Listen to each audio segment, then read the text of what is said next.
D'un seul coup, la puissance de Dieu est tombée sur la maison. Quelque chose a explosé.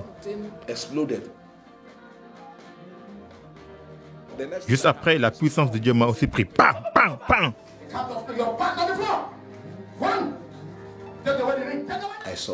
J'ai vu Dieu face à face. C'est là qu'a commencé ma transition de footballeur à pasteur.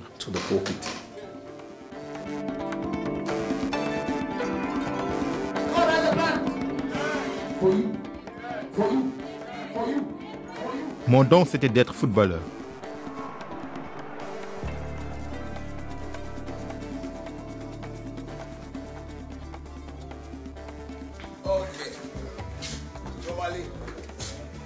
Comment vas-tu?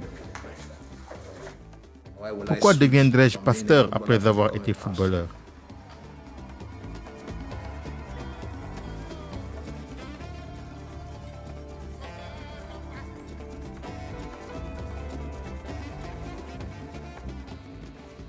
On était en train de faire la fête et là, une jeune femme me tombe dessus et me dit « Monsieur, s'il vous plaît, quel est votre nom ?» Je lui ai dit « Je suis monsieur sans nom. » Elle a dit « Puis-je savoir où vous vivez ?»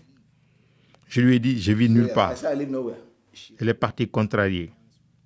Et en un clin d'œil, j'ai entendu une voix audible. Et c'est arrivé comme une gifle. Bam! De l'autre côté, tourne-toi. Je me suis tourné. La voix m'a dit « Regarde cette femme. » Et elle a ajouté « Va la voir. Appelle cette femme, excuse-toi auprès d'elle. Je l'ai envoyée pour toi. » Ça ne pouvait être que la nature ou un appel de Dieu. Donc je me suis tourné comme un Robocop et je me suis mis à la recherche de cette femme.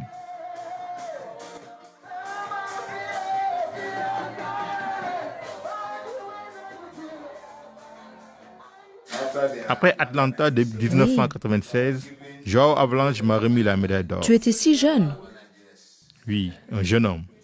J'avais l'air très innocent.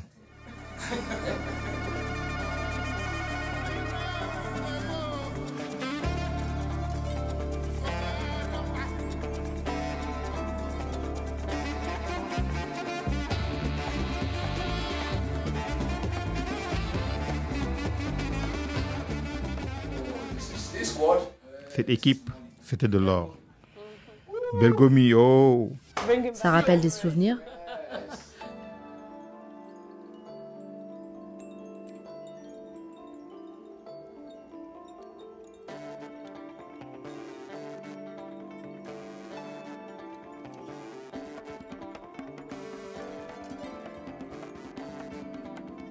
Lorsque cette sœur est venue tout droit de l'Amérique, elle m'a dit, écoute, celle-là, c'est une agente envoyée de l'enfer pour détruire quoi que je fasse.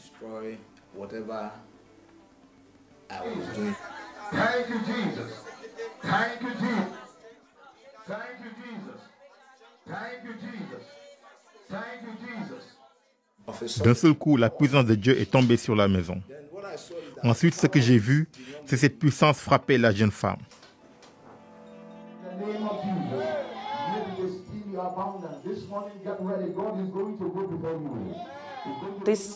La description que tu donnes, est-ce quelque chose perceptible à l'œil nu, physiquement? Tu peux le voir physiquement, oui, mais c'est vraiment spirituel. Devine quoi? Juste après, la puissance de Dieu m'a aussi pris. Bam, bam, bam. Ensuite, quelqu'un était en train de soulever mon lit. J'ai vu Dieu face à face, en vrai, chez moi.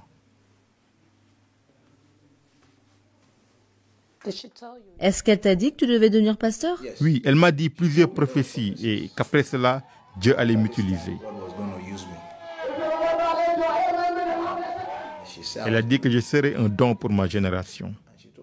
Elle m'a dit que dans les 2 prochaines années, j'allais ouvrir une église.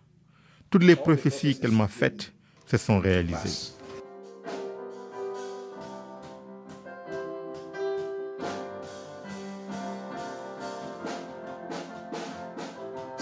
Donc tu étais à Milan lorsque tu as ouvert ton église.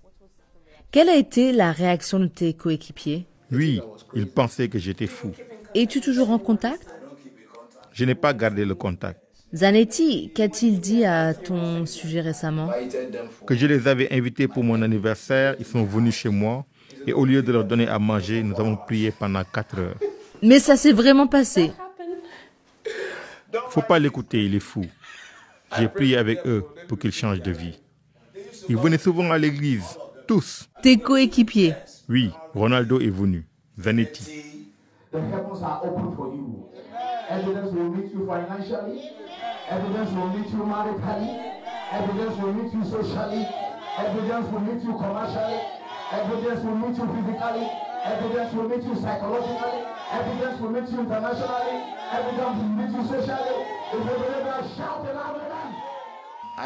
J'ai eu du mal pendant 7 ans. J'ai eu beaucoup de conflits, de défis. En fait, c'est comme la vie d'un footballeur. Plus tu grandis, plus tu deviens mûr.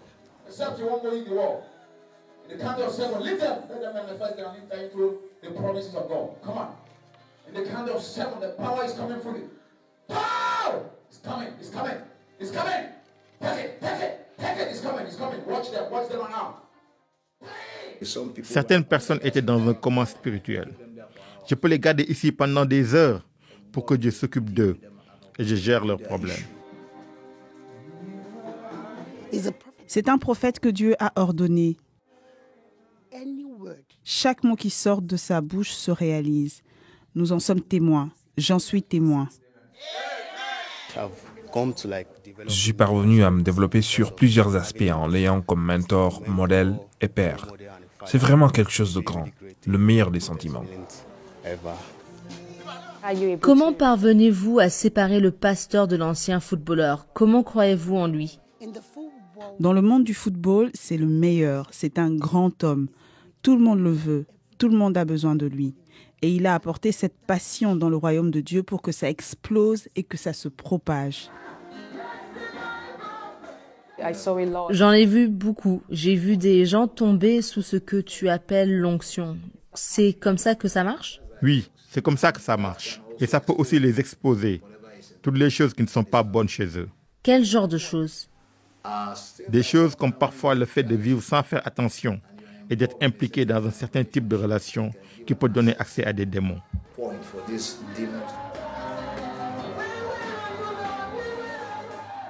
C'est très important de savoir comment gérer ça. Je prends autorité contre les démons. Oui, c'est ce que vous avez vu aujourd'hui. Je prends autorité contre les démons où qu'ils soient.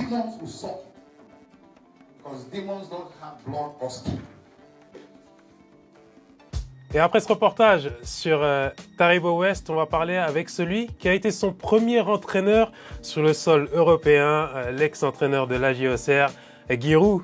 Giroud, merci d'être avec nous. C'est toujours un plaisir d'évoquer le souvenir de Taribo. Croyez-moi, je prends cet après-midi avec vous avec un grand plaisir. Et le plaisir est aussi le nôtre. La première question qu'on voudrait évoquer avec vous, le premier point, c'est comment l'avez-vous repéré, Taribo West, qui était un jeune joueur de 17 ans, si je ne me trompe pas, lorsqu'il est arrivé en Bourgogne. C'est un agent que je connaissais bien, un Sénégalais, qui était sympathique, qui nous l'a amené.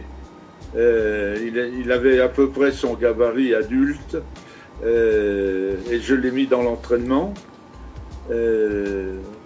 Dans l'entraînement, il était assez brusque, pour pas dire assez brutal. Les autres joueurs se plaignaient et puis bon, il avait un manque de technique flagrant. Et donc on a décidé de le mettre en fin de formation, une formation qu'il n'avait pas eue. Et la religion, qui est forcément un thème très important dans sa vie, et déjà peut-être à l'époque, est-ce qu'elle était très présente dans son quotidien? Il avait demandé la permission, gentiment, tout le monde a été d'accord, les joueurs, d'allumer une bougie, de rassembler les joueurs au pied de cette bougie, et de réciter des psaumes, enfin une prière. Alors il commençait sûrement dans un dialecte nigérian, et puis il continuait, il finissait en français, et sa dernière phrase était « Nous sommes tous des Auxerrois ». Et ça c'était les joueurs, qui n'étaient pas tous même chrétiens du tout, ou même quelques-uns qui étaient musulmans, tout le monde était autour, et sous le charme de sa prière. Et j'ai le souvenir très précis, le jour où il a fait le plus grand match de sa carrière à Auxerre, c'était à Ajax Amsterdam. Il n'avait pas fini la prière, moi je tenais la poignée de la porte et l'arbitre secouait la poignée pour qu'on sorte. Et lui, il était en train de réciter sa prière. Alors j'ai fini par ouvrir et l'arbitre a vu toute l'équipe au pied de la chandelle et Taribo qui finissait sa prière. Mais c'était, même moi, je respectais ce moment-là beaucoup et vous voyez, je l'ai précis dans mes yeux comme si j'étais à côté. C'est lorsqu'il était à Milan qu'il a fondé son église et qui s'est véritablement lancé. Vous en avait-il parlé à l'époque? Je savais qu'il avait construit un lieu de culte à Milan et donc j'avais conclu qu'il avait appris un certain nombre de choses de la religion pour pouvoir la pratiquer en pasteur. Et moi, je suis catholique, l'évangéliste, c'est un cousin du catholique. C'est Jésus-Christ aussi. Et donc voilà, en général, ça détermine une bonne tenue, déjà un minimum de charité et d'honnêteté, beaucoup. Est-ce que vous êtes régulièrement en contact avec lui? Vous le revoyez de temps à autre? Alors, oui, il vient, je dis une moyenne de tous les 2 ans. Si vous permettez, je vais vous raconter peut-être sa dernière venue ou l'avant-dernière. Donc, il arrive chez moi et je lui dis, tu sais, Robert Monchot, c'était notre kiné. Il est en danger de mourir. Il dit, il est où? Je lui dis, il est à l'hôpital. On va le voir. Donc, nous voici partis à l'hôpital. Et Taribo, il dit, moi, mon métier, c'est prêtre, donc on va faire une prière. Alors il dit, Robert, je sais que tu es athée, que tu ne crois pas en Dieu. Alors, avec son épouse, tous les deux, vous allez, pendant que je vais prier, imaginer les moments les plus heureux de votre vie. Et alors, il faisait sa prière, je pense que c'était en nigérian ou en anglais, je ne me souviens plus. Bon, moi j'étais évidemment recueilli aussi, et les deux étaient recueillis, mais lui, le malade, avec un visage extrêmement apaisé et tout. Bon, quand on a eu fini, on dit on s'en va. Taribo a pris Robert dans ses bras, l'a embrassé, a embrassé son épouse, puis on est parti. Et arrivé au bout du couloir, il me dit demain matin il sera mort. Et donc, je ne suis pas revenu, je suis parti. J'ai téléphoné à l'hôpital vers midi, on m'a dit oui, ce matin, il était mort. Okay.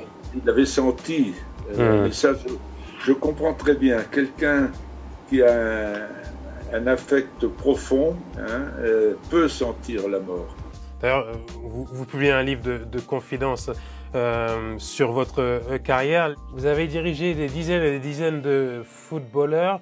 Parmi eux, la reconversion de Taribo West, la considérez-vous comme la plus surprenante ou du moins celle qui est le plus en décalage avec la vie de footballeur? Oui, c'est certain. Elle ne m'a pas surpris puisque j'avais déjà surpris dans sa vie un certain mysticisme, croyance en Dieu. Il nous l'avait démontré les jours de match, tout le monde respectait ça. Il a fait une vie de footballeur phénoménale, il a fait une vie d'habitant d'Auxerre formidable pour les gens qui ont vécu avec lui. Nous avons aimé ses facéties, nous avons aimé sa chaleur humaine, nous avons aimé son intelligence. C'est vraiment une carrière. Vous avez dit que j'ai eu beaucoup de joueurs. J'ai compté, j'ai eu 600 joueurs. J'ai des dizaines, c'est des centaines. Avec 1500 matchs et 43 ans de football. Mais 600 joueurs, c'est le plus remarqué et le plus remarquable.